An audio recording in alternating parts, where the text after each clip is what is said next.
माननीय अध्यक्ष जी, मैं सबसे पहले तो आपका धन्यवाद देना चाहता हूं कि आज़ादी के बाद जो कुछ राष्ट्र के जीवन में महत्वपूर्ण प्रस्ताव आए हैं, उसमें से एक प्रस्ताव श्री राम जन्मभूमि पर मंदिर के निर्माण का, उसमें मुझे मेरे विचार रखने के लिए आपने मौका दिया, इसलिए हृदय से मैं आपका धन्यवाद करना चाहता हूं।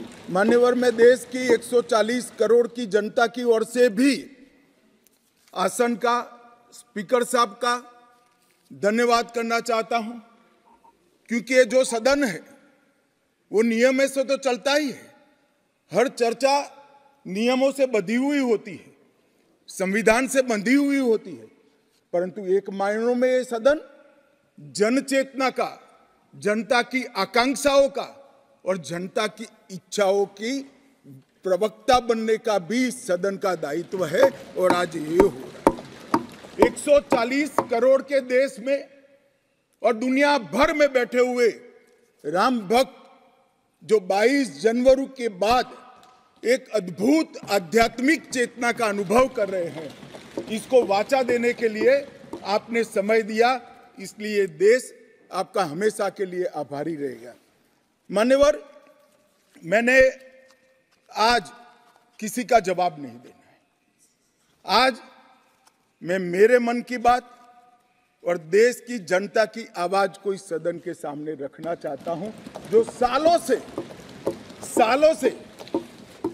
सालों से कोर्ट के कागजों में दबी हुई थी। नरेंद्र मोदी जी के प्रधानमंत्री बनने के बाद उसको आवाज भी मिली, अभिव्यक्ति भी मिली। मान्यवर, 22 जनवरी का दिन, भले कुछ लोग कुछ भी कहे, मैं स्पष्ट रूप से देख रहा हूं 22 जनवरी का दिन 10 सहस्त्र सालों के लिए ऐतिहासिक दिन बनने वाला है। ये सबको समझकर चलना चाहिए। मान्यवर, जो इतिहास को पहचानते नहीं, ऐतिहासिक पलों को पहचानते नहीं, वो अपने अस्तित्व को, अपने वजूद को कहीं ना कहीं खो देते हैं।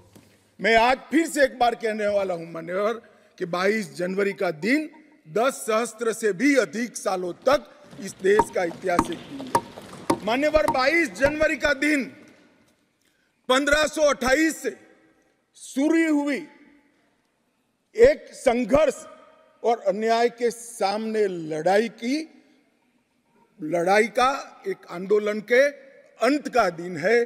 1528 से चली हुई ये न्याय की लड़ाई यहां पर समाप्त। मान्यवर, 22 जनवरी का दिन करोड़ों भक्तों के आशा, आकांक्षा और सिद्धि का दिन है। उनकी आज आशा आकांक्षाएं सिद्ध हुई है। मान्यवर, 22 जनवरी का दिन भारत की, समग्र भारत की, मैं चाहूंगा कि समग्र भारत पर पूरा सदन गौर करे। 22 जनवरी का दिन समग्र भारत की आध्यात्मिक चेतना के पुनः जागरण का दिन आज इतिहास में बन चुका है। मान्यवर, 22 जनवरी का दिन महान भारत की यात्रा की शुरुआत का दिन है। 22 जनवरी के दिन मां भारती को विश्व गुरु के मार्ग पर ले जाने को प्रशस्त करने वाला दिन मान्यवर बनने वाला है। मान्यवर, ये देश की कल्पना राम और रामचरित्र के बगैर कर ही नहीं सकती। जो इस देश को पहचानना चाहते हैं, जानना चाहते हैं, जीना चाहते हैं, राम और रामचरित मानस के बगैर वो जी ही नहीं सकते। राम का चरित्र और राम ये देश के जनमानस का प्राण है। ये सबको समझना चाहिए, सबको स्वीकारना चाहिए। और इसीलिए मान्यवर, हमारे संविधान की पहली प्रत से लेकर महात्मा गांधी के आदर्श राज्य की कल्पना को राम राज का नाम दिया गया। संविधान में भी राम दरबार को स्थान दिया गया। मान्यवर, जो लोग राम के अलावे भारत की कल्पना करते हैं वो भारत को नहीं जानते, वो हमारे गुलामी के काल का प्रतिनिधित्व करते हैं। मान्यवर, राम व्यक्ति नहीं है, राम प्रतीक है। करोड़ों लोगों का आदर्श जीवन कैसे जीना चाहिए, इसीलिए उनको मर्यादा पुरुषोत्तम किया है। राम का राज्य किसी एक धर्म, एक संप्रदाय के विशेष के लिए नहीं है। राम का राज्य, आदर्श राज्य कैसा होना चाहिए, इसका प्रतीक न केवल भारत, समग्र दुनिया के देशों के लिए बना हुआ है मान्यवर। और इसलिए मैं मानता हूं कि राम और राम के चरित्र को फिर से प्रस्तावित करने का काम 22 जनवरी को हुआ है, मोदी जी के हाथ से हुआ है। वो इस देश के लिए सौभाग्य का विषय है मान्यवर। हम सब उन सौभाग्यशाली लोगों में से हैं जो 1528 वहां पर राम मंदिर देखना चाहते हैं। पीढ़ियां चली गई, हजारों लोग, लाखों लोग शहीद हुए, संघर्ष किए, आंदोलन किए, मगर ये दिन देखना स्वप्न में नहीं आया। आज हम सब बहुत सौभाग्यशाली है कि इस देश को हम देख सकते हैं मान्यवर। भारत की संस्कृति और रामायण को अलग कर कर देखा ही नहीं जा सकता। कई भाषाओं में, कई प्रदेशों में और कई प्रकार के धर्मों में भी रामायण का जिक्र, रामायण का अनुवाद, रामायण से बनी परंपराएं और रामायण को अपने राष्ट्रीय चेतना का एक आधार बनाने का काम हुआ है। कई सारे रामायणों का उल्लेख है। संस्कृत में वाल्मीकि रामायण, आध्यात्म रामायण, आनंद रामायण, अवधी में रामचरितमानस, ओडिया में 13 प्रकार के रामायण, तेलुगु में रंगनाथ रामायण, रघुनाथ रामायण, कन्नड़ में कुमुदेंदु रामायण, तोरवे रामायण, बतलेश्वर रामायण, असमिया में कथा रामायण, सप्तकांड रामायण, और शंकरदेव ने भी वरगीत के अंदर रामायण का वर्णन किया। बंगला में भी रामायण मिलेगा, कश्मीर में भी राम अवतार चरित मिलेगा, बौद्ध परंपराओं में भी हनुमान जातक में रामायण का जिक्र मिलेगा, मैथिली में भी रामायण है, पंजाबी में गोविंद रामायण है। इतना ही नहीं, ओवैसी साहब चले गए, मुल्ला मसीही ने भी रामायण मसीही लिखकर सबके लिए इस आदर्श को प्रस्तावित किया है। कई सारे देशों में भी रामायण को स्वीकारा है और एक आदर्श ग्रंथ के रूप में प्रस्तावित किया है। विदेशों में नेपाल, जावा, इंडोनेशिया, कंबोडिया, तिब्बत, ये सभी देश भाषाओं में रामायण का अनुवाद भी हुआ है और उससे प्रेरणा भी ली जाती है। हमारे यहाँ आदिवासी जीवन भी एक प्रकार से अलग संस्कृति से, अलग परंपराओं से रचा बचा। उरांव में, बोडो में, संथाल में, संकाल में, बिरहोर में और छोटा नागपुर में सभी जगह स्थानीय भाषाओं में रामायण का अनुवाद भी हुआ और रामायण के आधार पर अपने जीवन को, आदर्श को बनाने का काम भी हुआ। मान्यवर, राम और रामायण से अलग इस देश की कल्पना हो ही नहीं सकती। मान्यवर, ये जो राष्ट्र की इच्छा की परिपूर्ति सम्माननीय मोदी जी के हाथ से 22 जनवरी को अभिजीत मुहूर्त में हुई है। ये लड़ाई 1528 से लड़ी जा रही है। दशकों तक ये लड़ाई चली मान्यवर, दशकों तक लड़ाई चली। लगभग 1858 से कानूनी लड़ाई चल रही है। जब से अंग्रेजों का शासन था, 330 साल के बाद कानूनी लड़ाई का आज अंत आया है और रामलला अपने गर्भगृह के अंदर विराजमान हुए हैं। मान्यवर, 330 साल के बाद और 1528 से एक लंबा जो आंदोलन चला उसकी समाप्ति हुई है और देश की आध्यात्मिक चेतना की जागृति हुई है। मान्यवर, मैं इतना ही कहना चाहता हूँ, ये आंदोलन से अनिभिज्ञ होकर कोई इस देश के इतिहास को पढ़ ही नहीं सकता। आज से नहीं, 1528 से हर पीढ़ी ने इस आंदोलन को किसी न किसी स्वरूप से वाचा दी और ये मामला लंबे समय तक अटका रहा, भटका रहा, लटकता रहा। आज मोदी जी के समय में ही इसको परवान चढ़ना था, ये स्वप्न को सिद्ध होना था और आज देश स्वप्न सिद्ध होता हुआ दिखा है। मान्यवर, राम जन्मभूमि का जो इतिहास है ये बहुत लंबा है। अनेक राजाओं, संतों, निहंगों अलग अलग संगठनों और कानून विशेषज्ञों ने ये लड़ाई में योगदान दिया है। मैं आज ये 1528 से 22 जनवरी 2024 तक की संपूर्ण कानूनी और युद्धों की और आंदोलनों की लड़ाई को, ये सभी योद्धाओं को बहुत विनम्रता से स्मरण करना चाहता हूं। और उनकी लड़ाई जब आज समाप्त हुई है, तब मुझे विश्वास है मान्यवर, वो जहां भी होंगे बड़ी आनंद की अनुभूति करते होंगे, अपनी श्रद्धा को चरितार्थ करने की अनुभूति करते होंगे। गिलहरी के समान कई लोगों ने अपना योगदान दिया और मान्यवर, ये राम सेतु जो बनना था 1528 से 22 जनवरी 2024 तक का, ये सेतु का भूमि पूजन भी नरेंद्र मोदी जी ने किया और प्राण प्रतिष्ठा भी नरेंद्र मोदी जी के। मान्यवर, 1990 में जब ये आंदोलन ने गति पकड़ी, उसके पहले से ही भारतीय जनता पार्टी का ये देश की जनता को वादा था। हमने पालमपुर कार्यकारिणी के अंदर हमने एक प्रस्ताव पारित कर कहा था कि राम मंदिर का निर्माण, इसको कोई एक धर्म के साथ नहीं जोड़ना चाहिए, ये देश की चेतना की पुनर्जागृति का आंदोलन है। इसलिए हम राम जन्मभूमि को मुक्त कराकर, कानूनी रूप से मुक्त कराकर वहां पर राम मंदिर की स्थापना करेंगे। अब इस देश में प्रॉब्लम क्या है साहब, जब चुनाव में घोषणा पत्र में लेते हैं तो कहते हैं चुनाव में वोट प्राप्त करने के लिए लिया, चुनावी वादा है।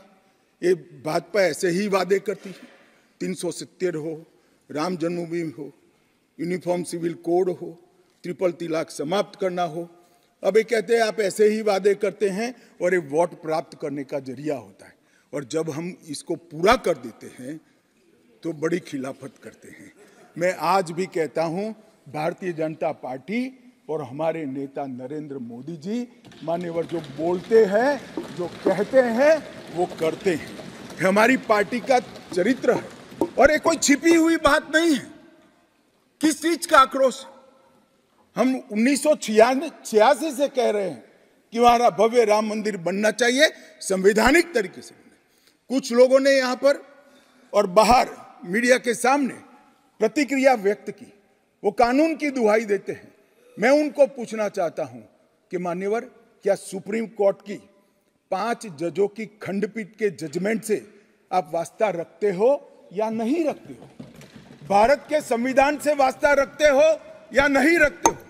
किसी ने अगर सुप्रीम कोर्ट की अवहेलना कर वहां पर मंदिर बनाया होता तो आप कुछ भी कह सकते थे, मगर जब देश की सर्वोच्च अदालत के 5 जजों की खंडपीठ ने, और जिसकी अध्यक्षता स्वयं चीफ जस्टिस ऑफ इंडिया और आने वाले 4 चीफ जस्टिस कर रहे थे, ऐसी महत्वपूर्ण बेंच ने जब ये निर्णय लिया, तब आप कैसे कन्नी काट सकते हो?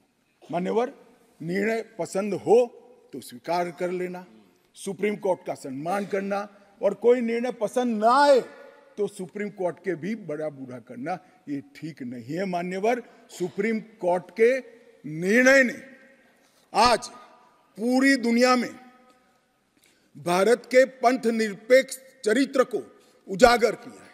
दुनिया में एक भी देश ऐसा नहीं है जहां बहुमत समाज ने अपनी आस्था का निर्वहन करने के लिए इतनी लंबी कानूनी लड़ाई लड़ी। हमने राह देखी है, सुप्रीम कोर्ट में लड़ाई लड़ी, और सुप्रीम कोर्ट का जजमेंट आने के बाद वहां पर आज भव्य राम मंदिर बना है। मान्यवर, जो बोल रहे हैं उनको भी सब मालूम है कि क्यों बोल रहे हैं। मैं आज फिर से कहना चाहता हूं, हमारे गुजरात में एक कहावत है, हवन में हड्डी नहीं डालनी चाहिए। पूरा देश जब आनंद में डूबा है, पूरा देश आध्यात्मिक चेतना की जागृति का अनुभव हो रहा है, भैया स्वागत कर लो, साथ में जुड़ जाओ, इसी से देश का भी भला है और सबका भला है। मान्यवर, एक लंबी लड़ाई के बाद स्थगितता में पड़े हुए मामले को नरेंद्र मोदी जी ने एक युग परिवर्तन करने के लिए, जब मोदी जी को देश की जनता ने लंबे समय के बाद और कांग्रेस के बगैर किसी दल ने पहली बार पूर्ण बहुमत के साथ प्रधानमंत्री बनाना, तब से ये लड़ाई शुरू हुई। मान्यवर 14 से 19 तक राम जन्मभूमि मंदिर की लड़ाई चली, उसका ट्रांसलेशन हुआ, सालों लगे, लाखों पेज का अनुवाद हुआ, अनुवाद होकर कोर्ट के सामने गया, बीच में चुनाव आ गया, कोर्ट ने माना कि चुनाव के वक्त फैसला देंगे तो इसको शायद अलग दृष्टि से देखा जाएगा, कोई बात नहीं। चुनाव के बाद फिर से मोदी जी आ गए और फिर केस चला और अंततोगत्वा जब कोर्ट ने न्याय किया तब 5 अगस्त 2020 को 19 को मोदी जी ने इसकी नींव रखकर इसकी शुरुआत। मान्यवर, ये जो 20 से 24 की यात्रा है वो 20 से 24 की यात्रा भी समझनी चाहिए। राम जन्मभूमि का आंदोलन ऐसे ही नहीं चला, इसके साथ हर गांव, हर घर में हर करोड़ों राम भक्त, अनेक संगठन, भारतीय जनता पार्टी, राष्ट्रीय स्वयंसेवक संघ समेत घर घर गए, शिला लेकर गए, पूजा की और वो पत्थर को राम मंदिर की शिला बनाकर अयोध्या तक पहुंचाने का काम। करोड़ों लोगों ने अपनी श्रद्धा, अपनी इच्छा संवैधानिक तरीके से, शांतिपूर्ण तरीके से अयोध्या पहुंचाई और सुप्रीम कोर्ट ने जब जजमेंट दे दिया, निर्णय दे दिया, तब जाकर राम मंदिर के निर्माण की शुरुआत हुई। अडवाणी जी ने सोमनाथ से अयोध्या यात्रा भी की और इसके साथ साथ निहंगों ने शुरू करी हुई लड़ाई, अशोक सिंघल जी जो चरम सीमा पर ले गए थे, अडवाणी जी ने जन जागृति की और मोदी जी ने जन आकांक्षा की पूर्ति कर कर एक आध्यात्मिक चेतना का जागरण कर दिया। मान्यवर,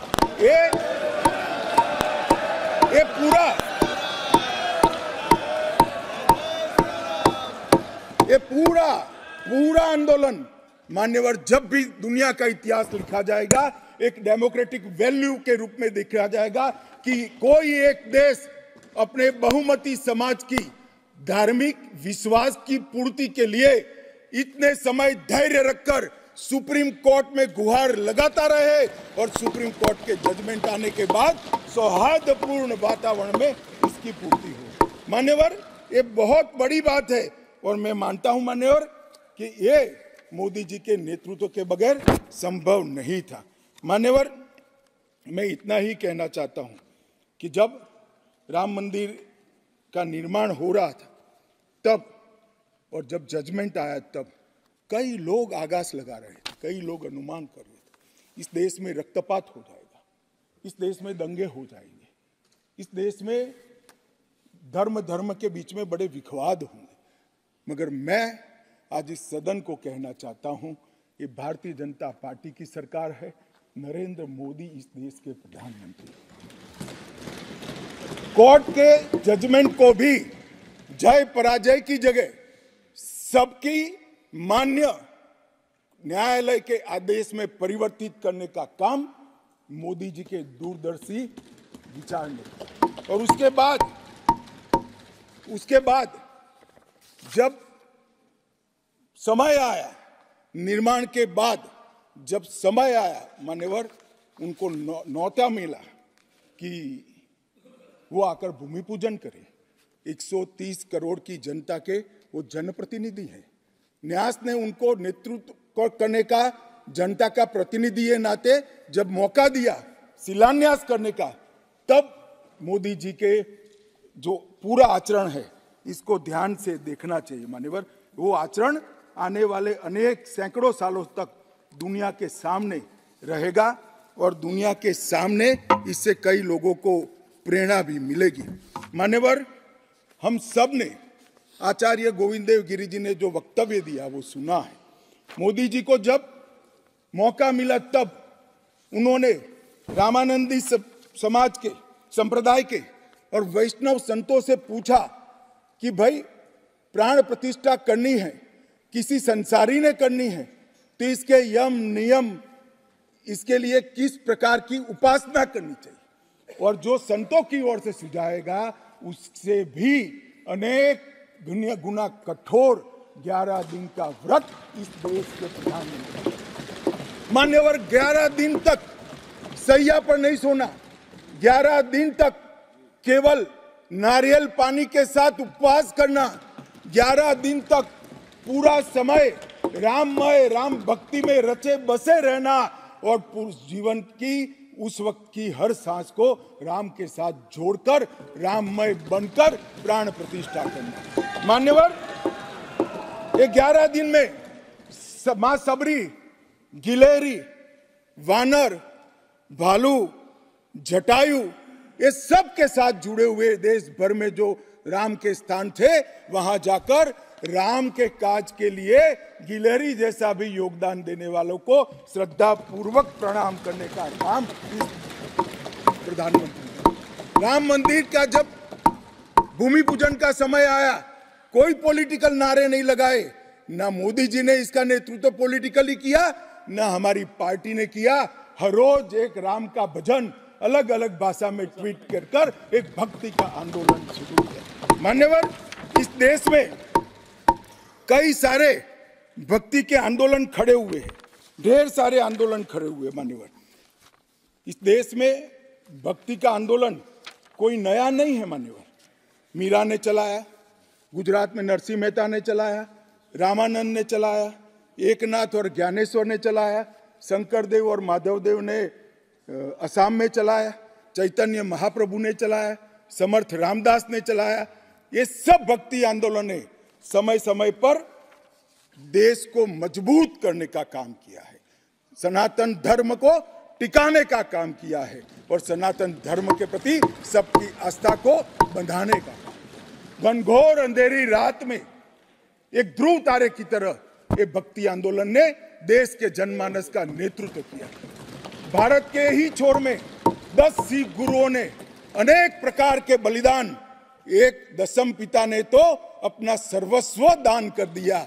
इस प्रकार के त्याग की भी इस देश की परंपरा रही, परंतु ये समग्र भारत के हजारों साल लंबे सांस्कृतिक और राजनीतिक इतिहास में एक शासक ने, एक जनता के व्यक्ति ने, एक जनता के प्रतिनिधि ने अपने यम, नियम, तप और उपासना से भक्ति चेतना की जागृति की, तो इसका एकमात्र घटना नरेंद्र मोदी जी ने की। और मैं तो स्वयं अनुभव कर रहा हूं। मैं उस दिन बैठा था लक्ष्मी नारायण मंदिर में, दिल्ली में बिरला मंदिर में, जो जनता थी, जो लोग थे, सबकी आंखों में आंसू थे। पूरा देश राममय हो गया था और जय श्री राम के नारे लगा रहा था। मान्यवर, मोदी जी ने बड़ी शालीनता के साथ विजय के, पराजय के कोई भाव के बगैर जय श्री राम के युद्ध के नारों से पूरी दुनिया जानती है। जय श्री राम की वानर सेना का युद्ध का घोष था, पूरी दुनिया जानती है। जय संघर्ष चला तब जय श्री राम चला और मंदिर बना तो जय सिया राम हो गया। संघर्ष से भक्ति की यात्रा पूरे देश को आगे ले जाने वाली यात्रा है। मान्यवर,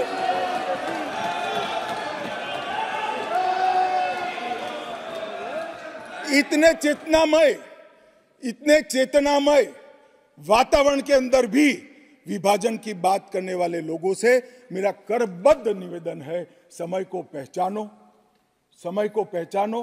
एकता के संदेश को स्वीकारो और आगे देखकर चलना शुरू करो। भारत की और हम सब की भलाई है। मान्यवर, ये बहुत बड़ा संदेश मोदी जी ने दिया है और मैं फिर से एक बात कहना चाहता हूं, जिसने संन्यास्त नहीं लिया है, जो सन्यासी नहीं है, जो किसी पंथ संप्रदाय का उपदेशक नहीं है, ऐसा व्यक्ति और जो देश का शासक है, प्रधानमंत्री है, प्रधान सेवक है, ऐसा व्यक्ति आध्यात्मिक चेतना, भक्ति की चेतना खड़े हुए, ये दुनिया में ऐसी मिसाल शायद ही कहीं नहीं मिली।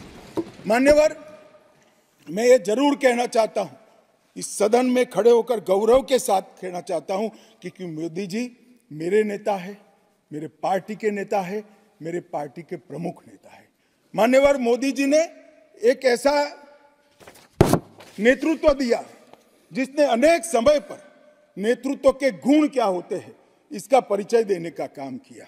अच्छे समय में भी किस प्रकार से संयम रखना चाहिए इसका एक उदाहरण स्थापित करने का काम किया और हर समय पर निर्भयता के साथ, संवेदनशील, सजग, और जन भावनाओं को समर्पित नेतृत्व कैसा होता है, इसका उदाहरण दिया। इनके 10 साल के कालखंड के अंदर अनेक प्रकार के पड़ाव आए हैं। माननीय, ये भी राम जन्मभूमि के आंदोलन जैसे ही पड़ाव रहे हैं, क्योंकि जो गड्ढा ये खोद कर गए थे, वो गड्ढे को भरकर उसमें महान भारत की इमारत बनाना, ये राम मंदिर की यात्रा से कोई कम यात्रा नहीं है। मान्यवर, सबसे पहले मैं कहता हूं कि जो आर्थिक क्षेत्र के अंदर जो बदहाली करी थी, जो पॉलिसी पैरालिसिस वाली गवर्नमेंट थी, सैकड़ों पॉलिसियां बनकर आज 11वें नंबर से 5वें नंबर पर हमारे अर्थतंत्र को ले जाकर एक नीति के आधार पर चलने वाला राज्य, नीति के बनाने वाले नेता कैसा होता है, उसका उदाहरण दिया।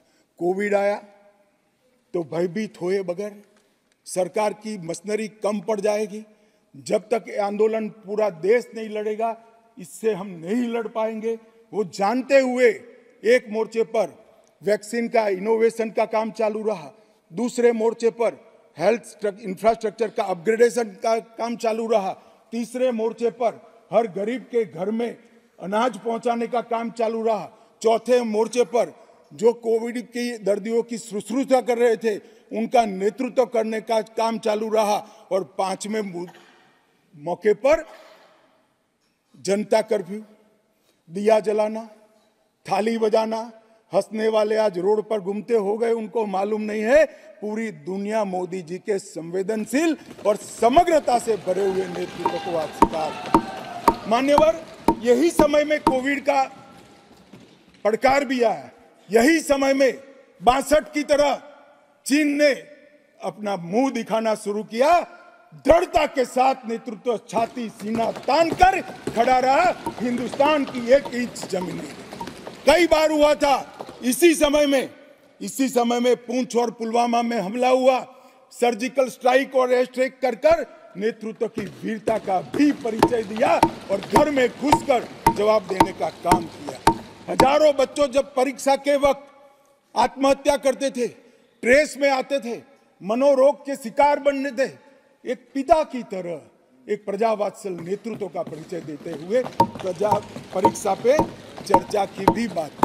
और जब मौका राम मंदिर का आया तब एक सन्यासी की तरह, एक भक्त की तरह गौरवपूर्ण तरीके से आध्यात्म को जागरूक करते हुए आध्यात्मिक चेतना का जागरण करने का काम भी नरेंद्र मोदी जी ने किया। मैं इसलिए कहता हूं कि बहुत लंबे समय से इस देश को ऐसे नेतृत्व की जरूरत थी। 70 साल तक, 68 साल तक देश ऐसे नेतृत्व में भटकता रहा, लटकता रहा।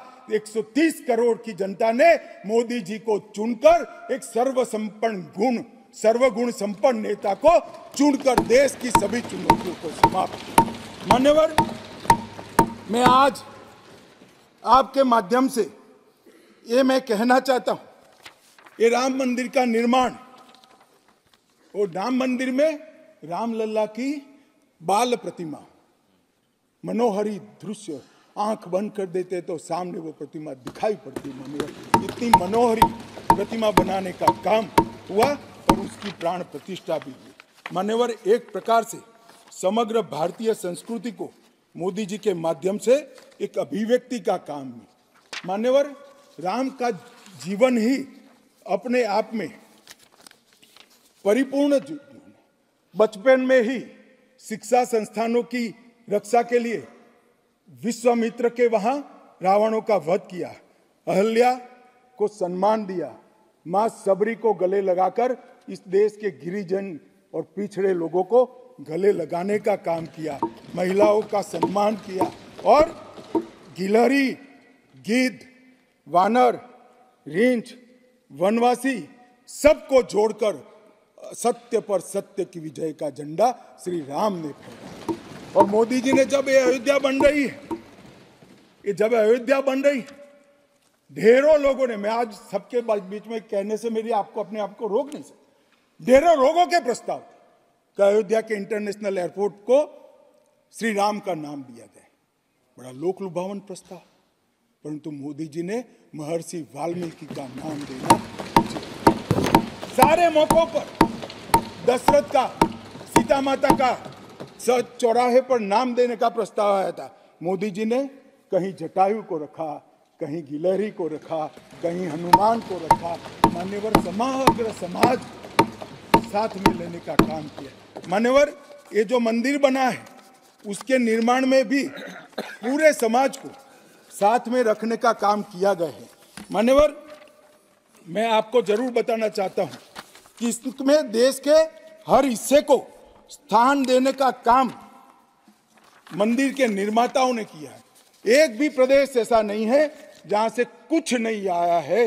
हर प्रदेश और आसपास के सभी देशों से राम काज के लिए कुछ न कुछ समर्पित हुआ है। सबकी भूमिका थी। पूरे समाज को जोड़कर मान्यवर ये मंदिर बना है। ये सामाजिक एकता का एक अद्भुत उदाहरण है मंदिर है। सांस्कृतिक पुनर्जागरण का अद्भुत उदाहरण है मंदिर है।